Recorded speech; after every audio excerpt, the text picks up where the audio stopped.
মানিকগঞ্জের সিংগাইর উপজেলার ধল্লা ইউনিয়নে স্বৈরাচারী খুনি হাসিনা সহ গণহত্যার দায়ে জড়িতদের বিচারের দাবিতে বিক্ষোভ মিছিল করেছেন বৈষম্য বিরোধী ছাত্র আন্দোলন ধল্লা ইউনিয়নের বিভিন্ন স্কুলের শিক্ষার্থীরা।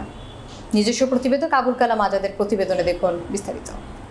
রবিবার সকালে ইউনিয়নের উচ্চ মাধ্যমিক বিদ্যালয় মাঠ প্রাঙ্গণে সকাল থেকে বিভিন্ন স্কুলের ছাত্ররা জড়ো হতে থাকেন। এরপরে বিক্ষোভ মিছিলটি ইউনিয়নের বিভিন্ন স্থান প্রদক্ষিণ করে আবার স্কুল মাঠে এসে শেষ হয়। এ সময় ৭ দফা দাবিতে বক্তব্য রাখেন বৈষম্য বিরোধী ছাত্র আন্দোলনের ইউনিয়নের উপদেষ্টা মোহাম্মদ মনির হোসেন।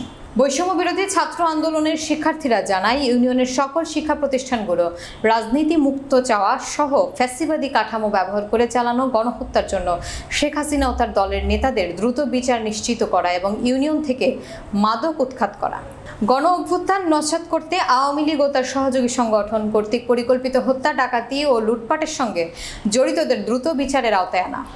উল্লেখ্য, বৈষম্যমূলক ছাত্র আন্দোলনে সিংগাইর উপজেলার পুলিশের গুলিতে ২ জন নিহত হয়। তারা হলেন ধল্লা ইউনিয়নের ধল্লা খানপাড়া গ্রামের মোহাম্মদ বাহাদুর খানের ছেলে মোহাম্মদ সাদ মাহমুদ খান ও তালেবপুর ইউনিয়নের ইসলামনগর গ্রামের শেখ বুদ্ধর মেয়ের জামাই মোহাম্মদ সাইদুল ইসলামের ছেলে মোহাম্মদ তুহিন আহমেদ।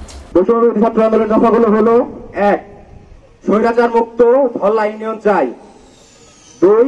ভূমিদস্যু, দালাল ও দুর্নীতিমুক্ত ধল্লা ইউনিয়ন চাই। ৩. ধল্লা ইউনিয়নের সকল শিক্ষা প্রতিষ্ঠান রাজনীতিমুক্ত চাই। ৪. ধল্লা ইউনিয়নের সকল সেবামূলক প্রতিষ্ঠানে স্বৈরাচারদের পদত্যাগ করতে হবে।